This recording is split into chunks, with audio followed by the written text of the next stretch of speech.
डॉलरच्या तुलनेमध्ये रुपयाने विक्रमी निच्चांक गाठलेला आहे। डॉलरच्या तुलनेत रुपया 95 रुपये 22 पैशांवर गेला आहे। डॉलरच्या तुलनेत रुपयाची ऐतिहासिक घसरण झालेली आहे। पश्चिम आशियातील तणाव आणि कच्च्या तेलाच्या वाढलेल्या किमती आणि परदेशी गुंतवणूकदारांनी केलेली विक्री यामुळे ही विक्रमी घसरण झालेली आहे।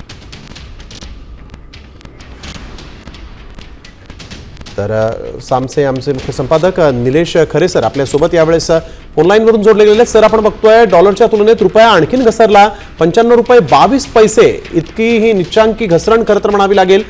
कसं पाहता आणि यामुळे काय होऊ शकतं? मुख्यतः डॉलरची किंमत ज्या वेळेला रुपयाच्या तुलनेमध्ये वाढते आणि रुपया घसरतो त्यावेळेला स्पष्टपणे महागाई ही अचाट स्वरूपामध्ये समोर येणार हे स्पष्ट चित्र असतं। साधारण पुढच्या आठवडा 15 दिवसामध्ये याचे परिणाम जे ते आपल्याला पाहायला मिळतील।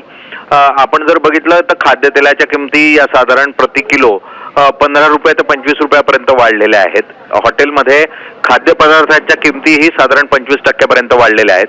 हा मुख्यतः परिणाम हा डॉलरचा आहे, कारण वाहतुकीचा खर्च वाढतो, इम्पोर्ट खर्च वाढतो आणि त्याचबरोबर जो फिट असतो म्हणजे आपण वेगवेगळ्या जहाजातून विमानातून जो माल मागवत असतो तो वाढतो आणि त्याचा परिणाम थेटपणे कंपन्या भाववाढीवर करत असतात वस्तूंच्या।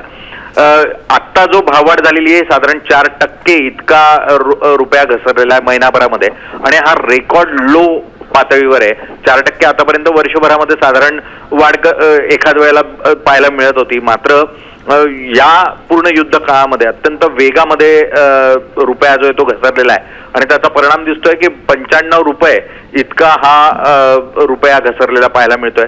येत्या काळामध्ये भाववाढीच्या रूपानं आणि महागाईच्या रूपानं एक मोठी झळ ही सर्वसामान्यांना या निमित्तानं बसताना आपल्याला पाहायला मिळू शकते। बिलकुल, धन्यवाद सर, आपण या संपूर्ण बातमीचं विश्लेषण केलं त्याबद्दल।